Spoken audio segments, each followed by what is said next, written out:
Você aí com o celular na mão, né? Rolando as páginas das redes sociais em busca de algum conteúdo, algum vídeo que alimente talvez a sua carne, tua matéria, teu ego, né?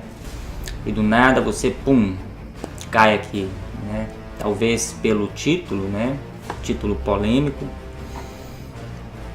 E aqui você vai ter agora um conteúdo que alimente não a sua carne, não irá alimentar a tua matéria, mas vai alimentar a tua mente, teu espírito. E eu garanto que muitas mulheres, né, que talvez irão assistir este vídeo, irão se edificar e se libertar talvez de um casamento complicado, né,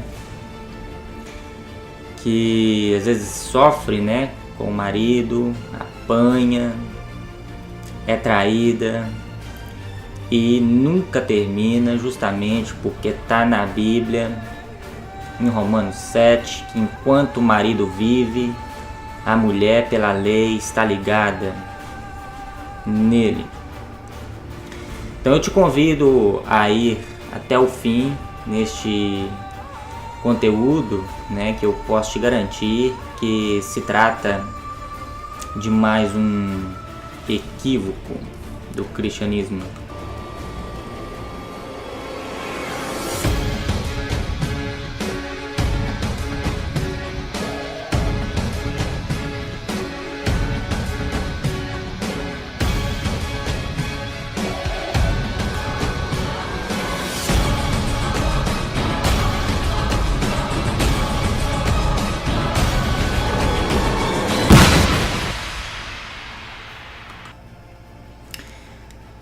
Bom, nós vamos compartilhar aqui alguns slides, né, para poder estar ilustrando melhor os versículos na qual nós vamos estar trabalhando, né?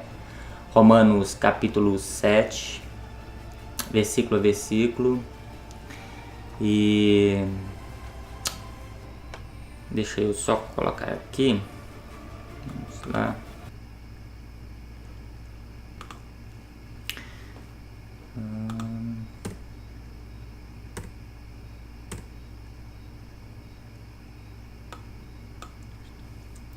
Romanos capítulo 7.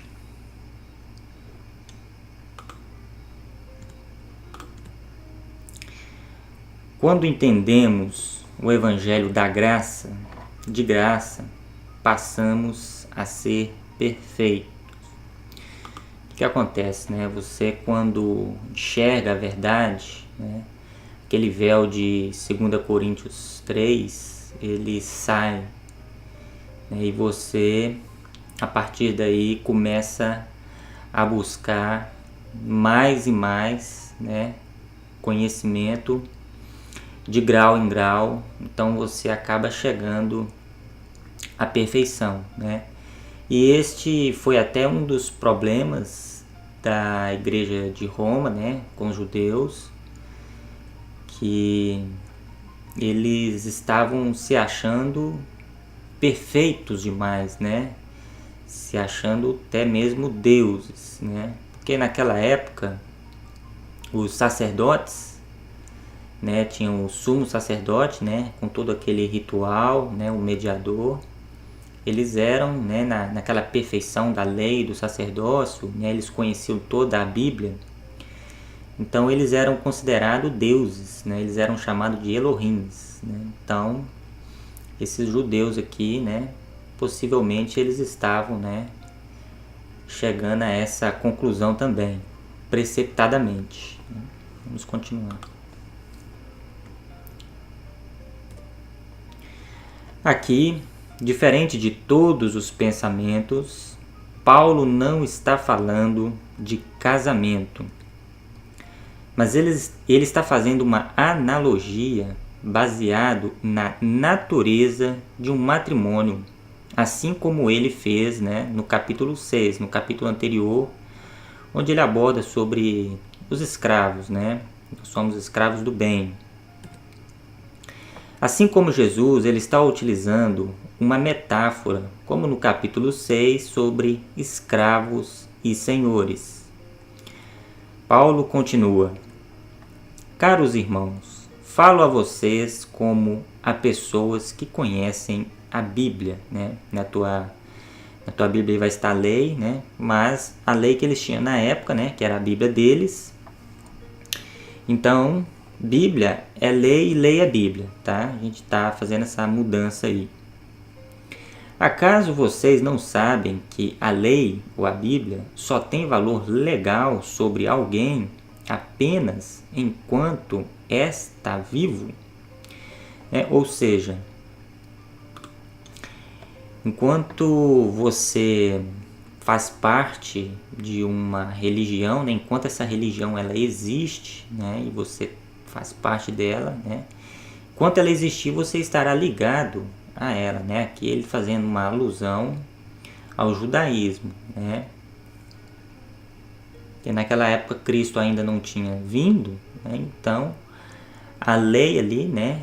Aqueles preceitos, né? Os 613 preceitos, né? A Torá que eles tinham era o que eles tinham na época deles, que estavam vigentes, né? Então eles estavam ainda ligados pela lei, né? Porque Cristo ainda não tinha vindo.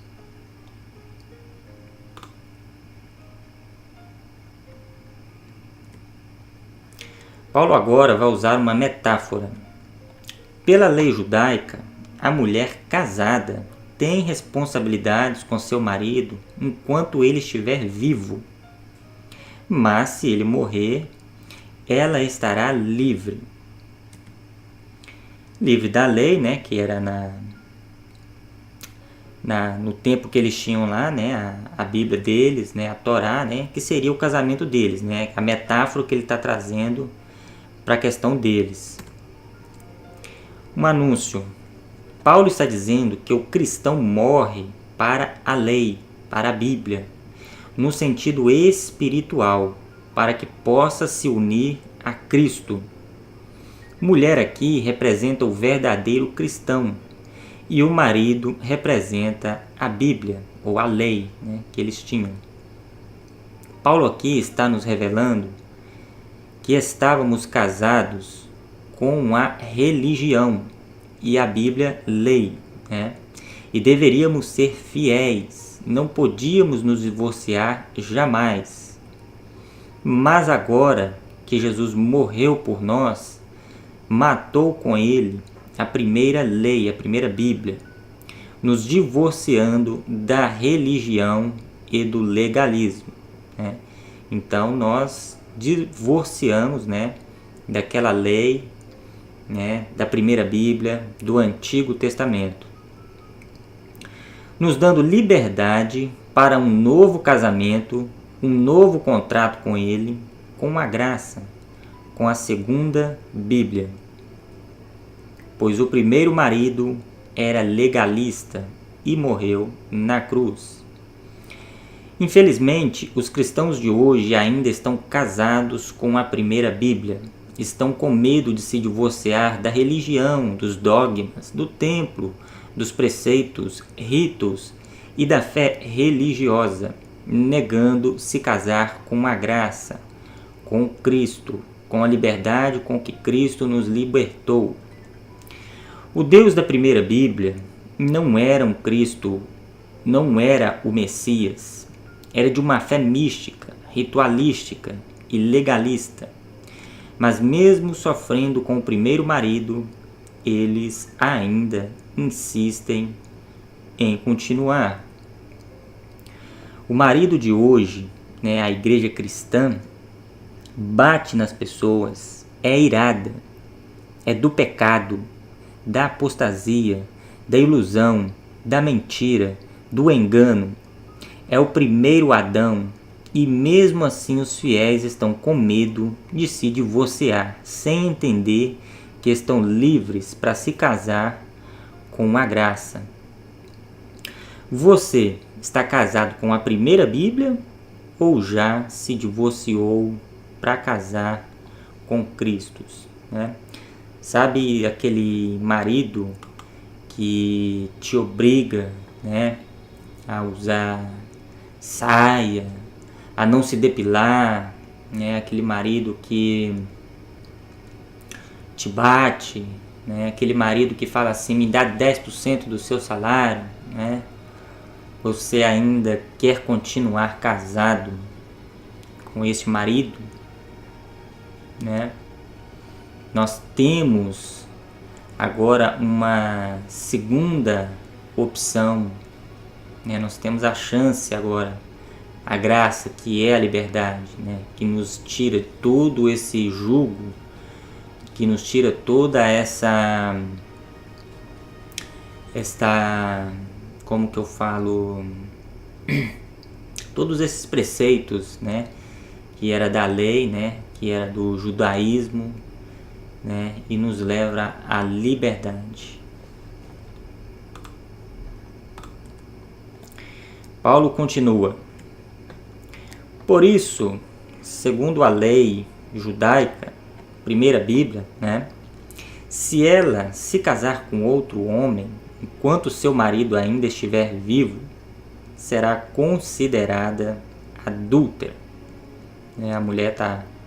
A pessoa está no judaísmo, né? Eles estavam na época da lei, Cristo ainda não tinha vindo, né? Eles já tinham conhecido aquela lei. Se eles abandonassem aquela lei, né, e fossem para outra religião, aquela lei ainda estando vigente, né, eles seriam considerados adúlteros, né? Esta metáfora, tipologia que ele está fazendo. Mas se o marido morrer, né, ou seja, se a lei acabar, ela estará livre da lei, né, daquela primeira Bíblia. E mesmo que se case com outro homem, não será adúltera. Reflexão. Muitas denominações legalistas, sem entender a visão panorâmica de todo e sem conhecer as Escrituras, vão usar este texto para aprisionar mulheres que são espancadas, traídas, casadas com verdadeiros monstros, bíblias religiosos, machistas, bem como homens que vão ficar presos a mulheres infiéis dos dias atuais. Este texto não fala nada sobre casamento. É uma analogia da antiga Bíblia, ou antiga lei, para o fim da primeira Bíblia. É o novo casamento com Cristo. Paulo aqui está falando da primeira Bíblia, Deuteronômio 24:2, para os judeus de Roma que se diziam cristãos, pois as leis romanas permitiam o divórcio. Olha o perigo de não se entender as Escrituras. Assim, irmãos, vocês morreram também para a Bíblia, para a lei, através do corpo de Cristo, para agora poderem se casar com o segundo marido, né, que é a graça. Aquele que ressuscitou entre os mortos, a fim de darem frutos para o Criador. Ou seja, quando éramos da lei, né, no caso dos judeus, quando pertenciam ao judaísmo, à primeira Bíblia, ao Antigo Testamento, né, dávamos frutos, né, a Deus, aquele primeiro marido.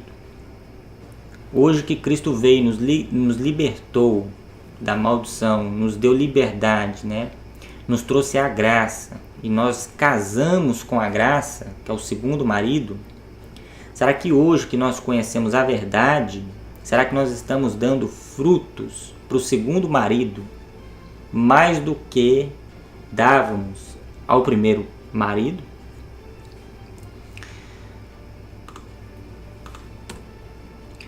Quando nós estávamos com o primeiro marido, não dominávamos nosso ego, né, o nosso pecado, pois a Bíblia só despertava em nós os desejos errados de querer conhecer o mal, e sem vencer nosso ego, nosso pecado, os nossos frutos eram para a morte eterna. Mas agora que morremos com Cristo, nos libertamos da prisão do primeiro casamento, a lei, para que possamos servir no novo casamento do Espírito, e não mais da Bíblia antiga escrita. Isto quer dizer que a Bíblia é pecado? Né? Ou seja, conhecemos a Bíblia, conhecemos a lei e ela nos despertou em nós o pecado, o nosso ego?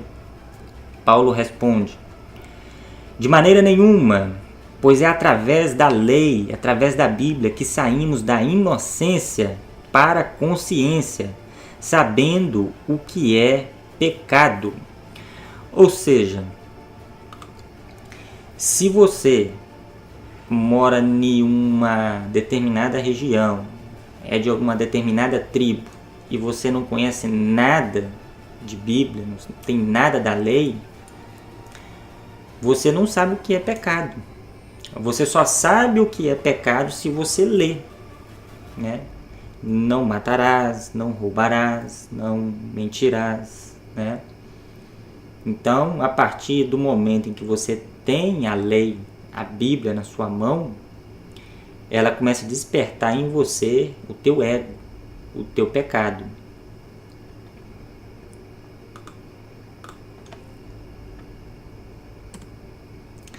Reflexão. Paulo está dizendo que a Bíblia criou a dualidade, nos tirando da inocência para a maturidade, na consciência.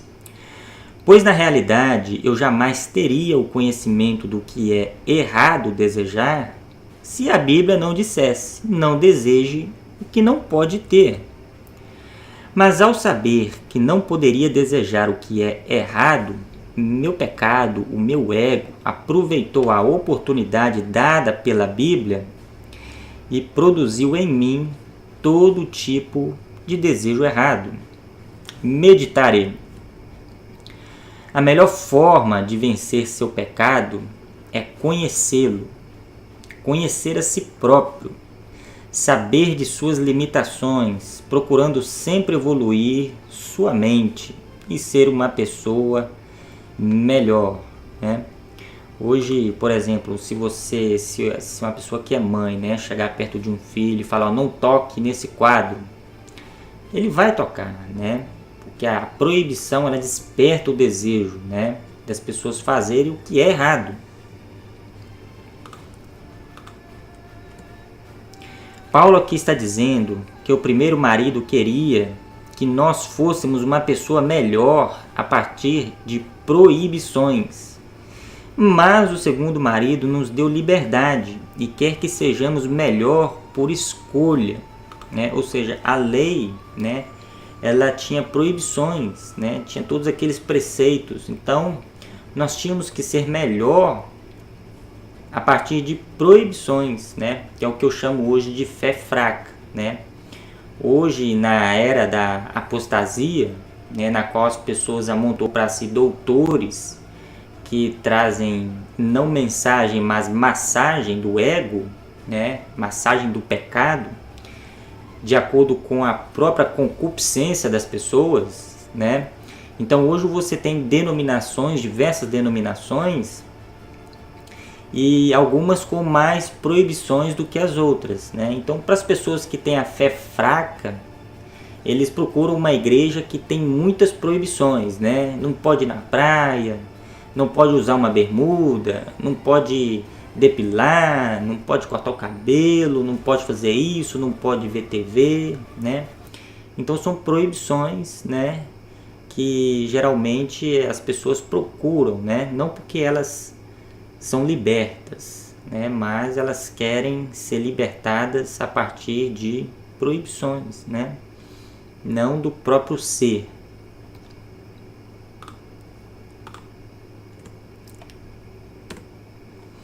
Né? Tem pessoas aproveitando o divórcio para ficarem solteiras, né? O que acontece? Existia a primeira Bíblia, né? Que é o que você tem hoje, o Antigo Testamento, a lei, né? A Torá, Taná. Era o primeiro marido. Cristo ainda não tinha vindo. Então, quando Cristo veio, ele morreu, acabou-se aquela lei. Ele cumpriu, né? Você vai ver o apóstolo Paulo falando várias vezes nas cartas, né? Removeu o escrito de dívida que era contra nós e nos era prejudicial, removeu inteiramente, encravando na cruz, né? Você vai ver ele dizendo assim: permanecei-vos na liberdade com que Cristo nos libertou e não vos torneis debaixo do jugo de escravidão. Ou seja, ele nos trouxe a liberdade, né? Porém, o que acontece? Muita gente, quando descobre dessa liberdade, né, eles se divorciam da primeira Bíblia, daquela religião, desse legalismo, né? Porém, eles continuam divorciados, né? E sai para a libertinagem, né? Sai do machismo para o feminismo, né? E não é para continuar divorciado, é para você casar de novo, né? Para casar agora com a graça, né? E uma vez que você casa com a graça, você tem responsabilidades, né? Então, muita gente descobre dessa liberdade e faz dela agora um motivo para libertinagem, né? Para ser livre. Eu sou livre, eu faço o que eu quero, né? E aí cai, né, nesse erro.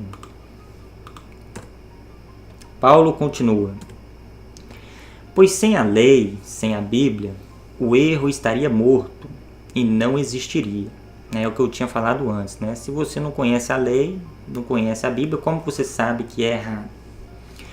Antes eu vivia sem a lei, sem a Bíblia. Depois que conheci a Bíblia, a lei, o pecado reviveu e eu morri. Descobri que, na verdade, a própria Bíblia, a lei, que deveria produzir vida, me produziu morte. Só os sábios agora podem entender a metáfora da dualidade da árvore do bem e do mal no jardim do Éden da nossa vida. Esta árvore está dentro de você, na sua consciência, na sua mente. O jardim do Éden, metafisicamente, existe dentro de você, né? Muita gente querendo saber onde é que está o jardim do Éden, se está aqui, se está lá, onde é que foi, né? Nós sabemos que além desta dimensão não existe tempo, espaço e nem matéria. Tem duas serpentes aí dentro de você. Tem dois maridos dentro de você. Tem dois senhores dentro de você. Existe uma ambiguidade dentro de você. Existe uma dualidade dentro de você. Existe o bem e o mal dentro de você. Existem Deus e diabo dentro de você. Existe a inocência e a consciência dentro de você, né? Esta é a dualidade. Esta é a Bíblia que cada um tem na sua cabeça, como ele diz lá em Romanos 2, né? Do bem e do mal, da lei e da graça. Você tem o livre-arbítrio, ou seja, pelo seu livre-arbítrio, qual Senhor você está escolhendo? Paulo continua: de fato, a lei é divina, os mandamentos são perfeitos, de justiça e do bem. Mas, então, se ela é do bem, como ela produziu morte para mim? De maneira nenhuma, mas aquele que reconhecer suas fraquezas e imperfeições através de Cristo cumprirá a lei, a Bíblia, sendo santo e perfeito como ele é, Deus, para reinar eternamente e se tornar imortal. Mas só será imortais e deuses os que não se justificaram através da lei, através da Bíblia ou da religião, mas através de Cristo, através da graça, né? E Mateus 7 você vai ver que naquele dia muitos lhe dirão: Senhor, em teu nome eu pratiquei a religião. Eu curei, profetizei, falei em línguas, expulsei demônios, fiz sinais, prodígios e maravilhas, né? Então ele lhes dirá abertamente: apartai-vos de mim, vós que praticais a religião, a iniquidade, né? Eu não vos conheço.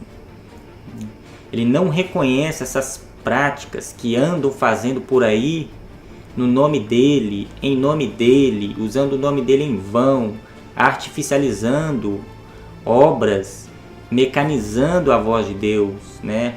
Usam o nome dele para dizer que é ele que está falando. Muitos irão se justificar pela Bíblia, pela religião, mas não pela graça, não por Cristo, porque nunca conheceram o Evangelho verdadeiro.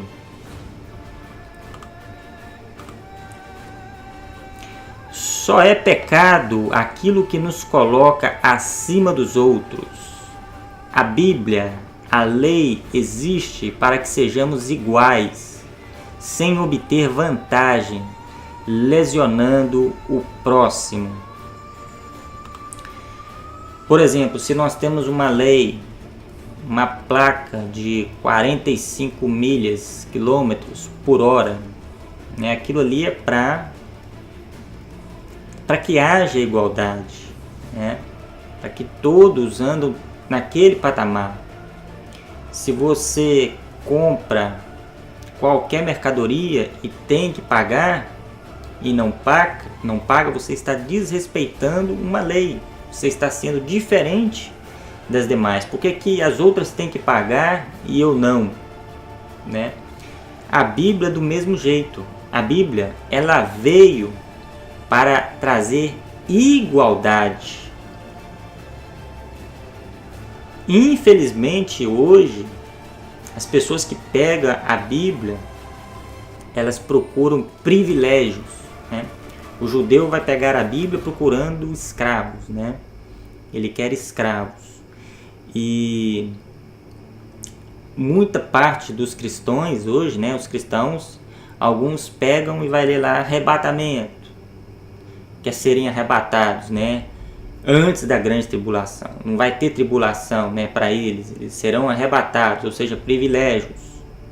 Outros pegam lá, né, a Bíblia e falam: opa, Deus interfere na minha vida porque eu sou mais santo, mais sábio, mais salvo, porque eu aceitei Jesus, né? Então cada um pega a Bíblia e faz a sua interpretação própria,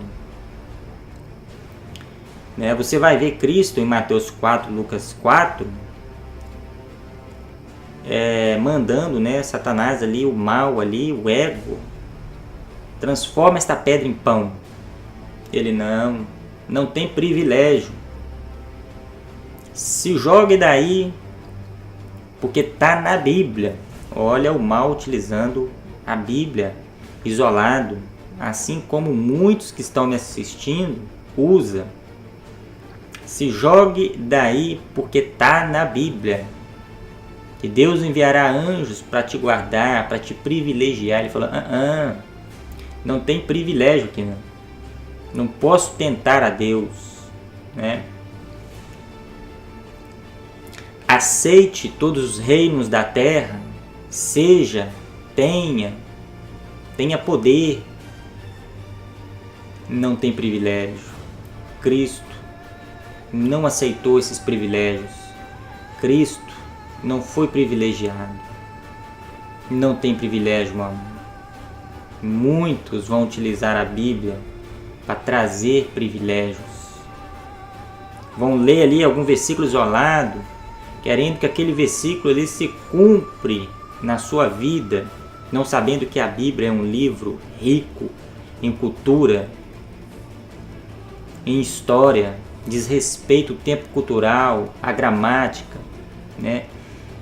E usam a Bíblia não para sua salvação, mas para sua própria condenação. Continuamos. Na verdade, para que o pecado se revelasse como pecado, ele me produziu morte, por meio do que é bom. E é através da Bíblia que o meu ego, o meu pecado se revelou extremamente pecaminoso.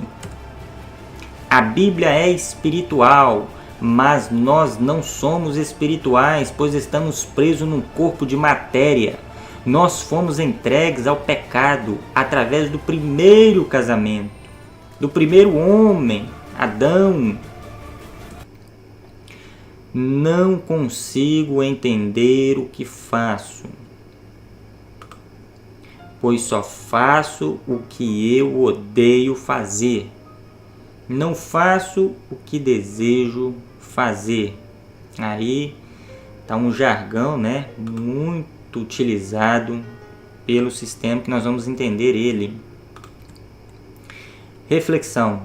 Se nós fazemos sempre o que não deveríamos fazer, mas o que nossa mente do bem pede, então com isso sabemos que mesmo sendo difícil obedecer à Bíblia, é exatamente por ser a dualidade dos desejos que a Bíblia é boa, ou seja, feita para nos mostrar o que deveríamos ser, mas que é impossível ser agora em carne, mas seremos.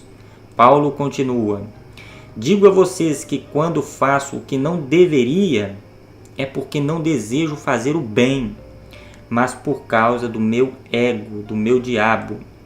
O meu ego não é bom, pois nada na carne, na matéria, é bom. A nossa carne é mal. A prova disso é que meus desejos são do bem, mas minha matéria me impede de fazer o bem. Pois o que faço não é o bem que desejo, mas o mal que não quero fazer, este eu continuo fazendo. Ora, se faço o que não quero, não é minha consciência do bem que escolhe fazer, mas o meu ego, o diabo que está em mim. Diferente do que a cristandade ensina hoje. Aqui Paulo está dizendo que não tem como eu me livrar do meu ego, enquanto possuir matéria. A cristandade hoje diz que quando você aceita Jesus, quando você recebe o Espírito Santo, você não tem mal, você não é do mal, você é do bem, né? Você é santo, você é perfeito, né? Então Paulo aqui está dizendo que enquanto nós estivermos neste corpo material, existirá aqui na nossa cabeça tanto o bem quanto o mal. A dualidade, né, ela estará sempre presente enquanto vivermos. Paulo está dizendo que o meu lado esquerdo sempre estará aqui, e isso me impede de ser bom e Deus plenamente. Não queiram ser ou parecer santos diante de si mesmos, porque ninguém ainda é justo e ninguém ainda é santo. Ou seja, os judeus, eles estavam, né, assim como eu falei na introdução do vídeo, que eles estavam se sentindo deuses já, né, santos, né, assim como os sumos sacerdotes eram considerados Elohims, né, deuses. Então Paulo está dizendo para ele assim: olha, o bem que eu posso fazer, este eu não faço, né? O meu espírito deseja, a minha alma deseja fazer o bem, mas enquanto eu estiver aqui, enquanto a minha alma, que deseja ser perfeita, que quer ser como Deus, né, que quer ir para a imaterialidade, enquanto a minha alma que quer ser imortal, viver eternamente, ser Deus, enquanto ela estiver aqui, neste corpo material, físico, existirá ainda o mal, existirá ainda o bem e o mal, a árvore da vida, o fruto do mal e do bem. É impossível. Eu quero fazer o bem, a minha alma deseja fazer o bem, o meu espírito deseja fazer o bem, mas eu não vou conseguir. E porque eu não vou conseguir, eu vou precisar da graça de Cristo.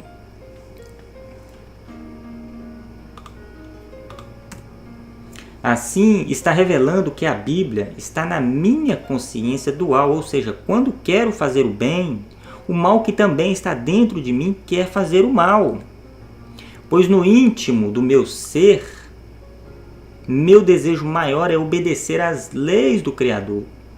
Mas existem também outras leis e desejos do mal atuando dentro de mim. Existe uma guerra dentro da minha consciência, né? Que muitos leigos aí vão dizer da guerra espiritual, né?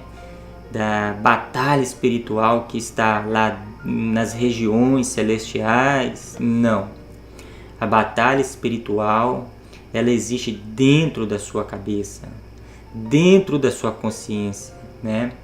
Existe no teu lado esquerdo o mal e do teu lado direito o bem, né? E o tempo inteiro essa dualidade, mal e bem.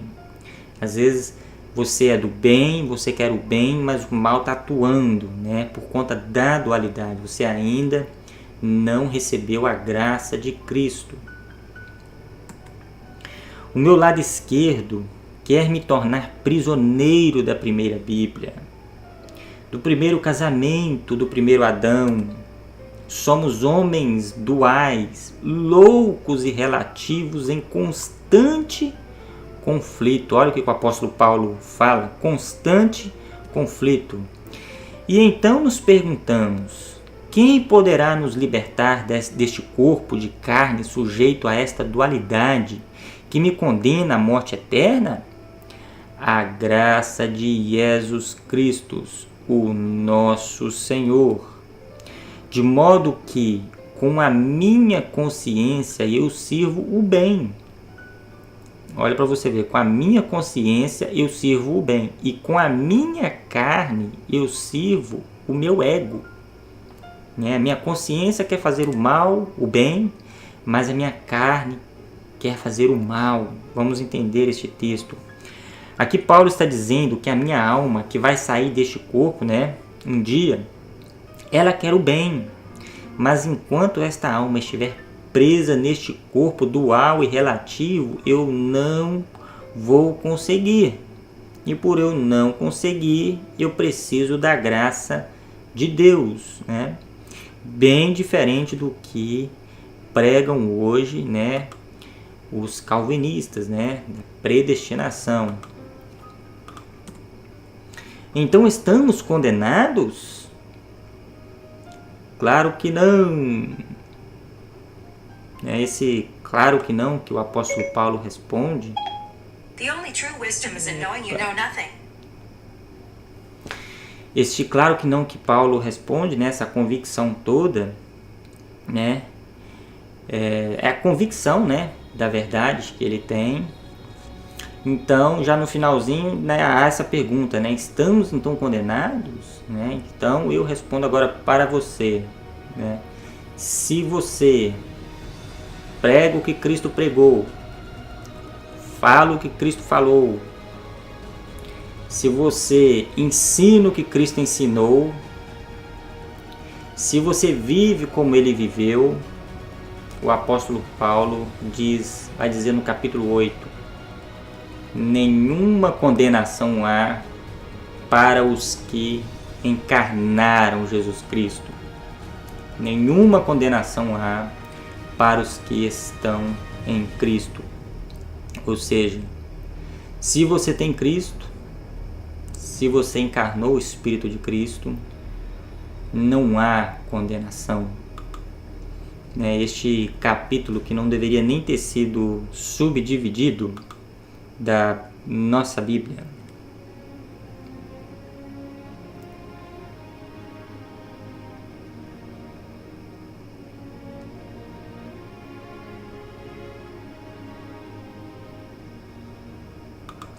Então este aí foi mais um capítulo, né? Capítulo 7 de Romanos. Explicado aí, né, versículo a versículo. Eu espero que